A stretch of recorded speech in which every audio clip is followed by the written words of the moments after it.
Welcome back to the Zenix Gaming channel. Today, I'd like to take a look back at my gaming PC build from about a year ago and correct some of the mistakes that I made during that build. And while we're at it, we're going to go ahead and make a couple of minor upgrades to the machine. So let's go check it out.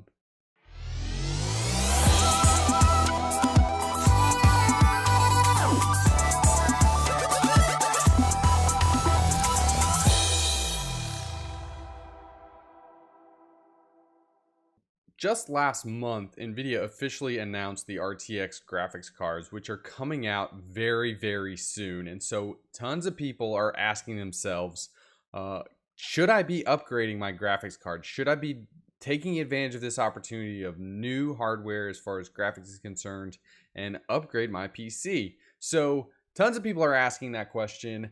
And quite honestly, with my PC build, I already have a 1080 in it.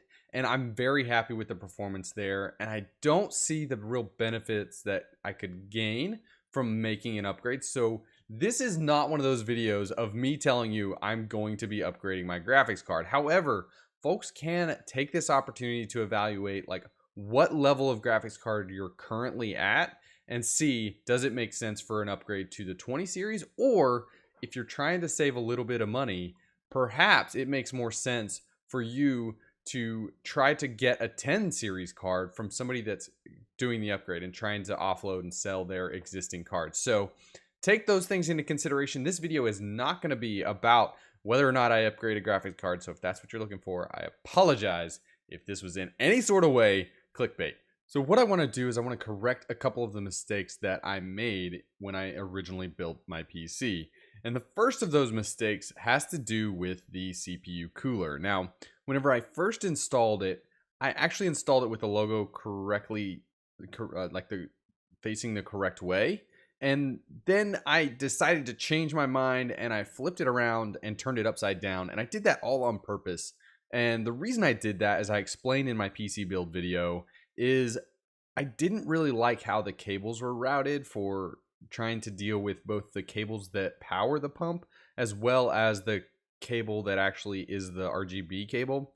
And so I was not happy with how the cables were routed. But as I found out after using the PC, that, you know, the cable routing isn't as big of a deal. And right, the label being upside down is a bigger deal to me. And it's bothered me like tremendously. So I'm decided to go ahead and flip that around and make it right side up. The first step in this particular process is to actually remove the cooler and start and begin to pull out the CPU as well. Now, whenever I remove the cooler, there is the thermal paste residue on both the cooler and the CPU. So I give it an initial wipe down just to make sure that it doesn't like scrape against something else within the case or get on something else that I'm gonna have to clean later. So I just give it a quick wipe down and do a thorough cleaning a little bit in just a second. And then I start to pull out the CPU as well and do the same thing where I'm just wiping off that residual thermal paste, and then I'll do a thorough cleaning of it here in a bit. The first time that I had to clean off the thermal paste from the CPU and the cooler, I was kind of nervous about the process, but it turned out to be fairly simple. Essentially, I'd recommend using this particular product called Arctic Clean. It has a two-stage process.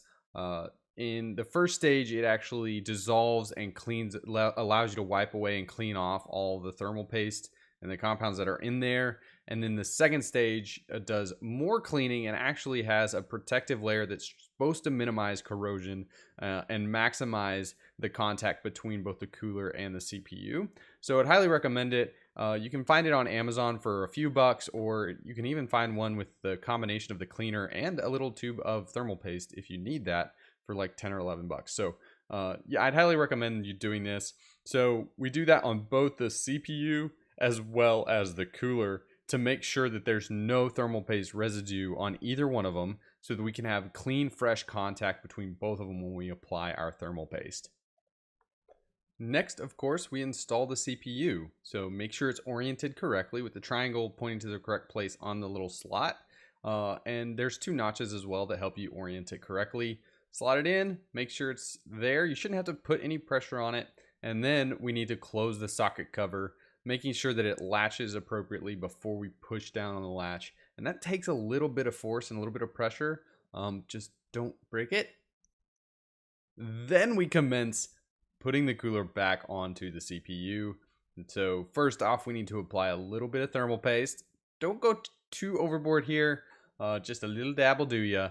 And then we start putting the cooler onto the CPU, making sure that it's oriented correctly in the way that you want it before applying the screws. And whenever I attach the screws, I try to do it in a catty corner fashion. So do like one screw, then do the opposite end, etc., and just kind of work your way around. And I hand tightened all of them, and then we pulled out the screwdriver and really cinched them down to make sure that there was firm contact between both the cooler and the CPU.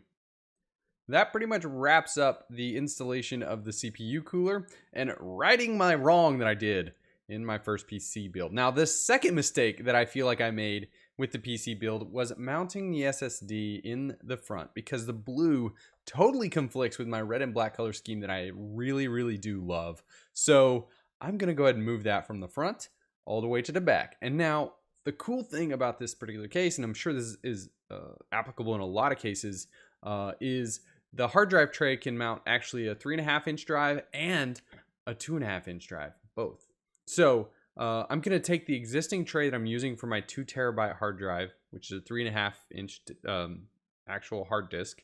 And on the bottom of that tray, I'm going to mount the SSD.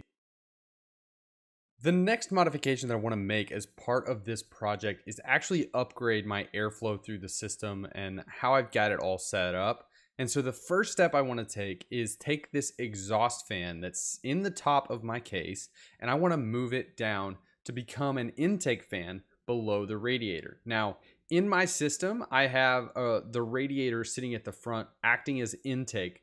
And I've got 4 120 millimeter fans acting in a push-pull configuration across the radiator.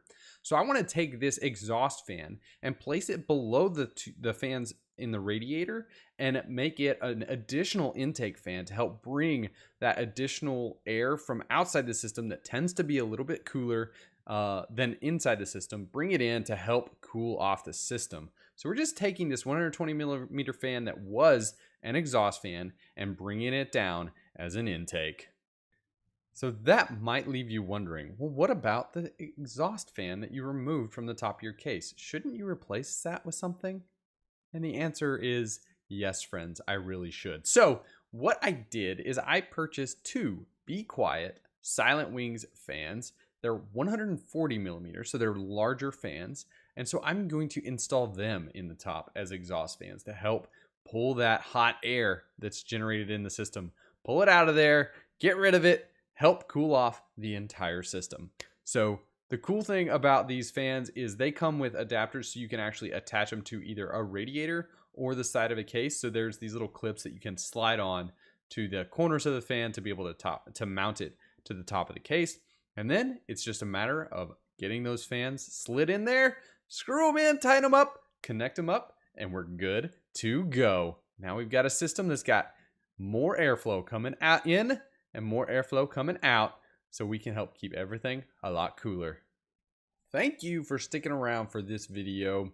Today I was excited to get back and do some modifications to my PC, and to me that just gets back at why I wanted to build a PC in the first place, and that is that I have the ability to go in and make upgrades, fix things that go wrong, and be able to modify it in any way I want. Even if the things that I choose to do don't make the biggest performance improvements to my system, they still are my upgrades that I got to customize. And I think that's one of the coolest things about learning how to build your own PC, building your own PC, and then maintaining it over the lifetime of that PC. Because then I am in control of what goes into my system and I know it inside and out. So hopefully you've enjoyed this video. If you did, please leave a thumbs up down below. Throw a comment down below. Let me know if these upgrades are even worth it.